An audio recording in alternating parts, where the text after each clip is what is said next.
Today, we're going to show you how to connect EEPROM to XT70W.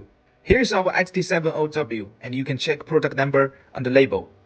First, take out the OBD and put EEPROM to the adapter cable.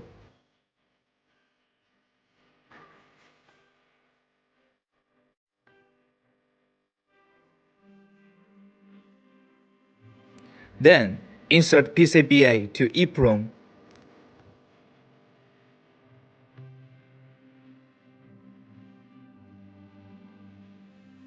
Connect VCI on the other port. Power through the small port of the adapter cable and all of the connection is finished. Finally, open your XT70W, find EEPROM on a special function, click it, and it will identify the VCI information. It's easy to connect, right? So let's get it.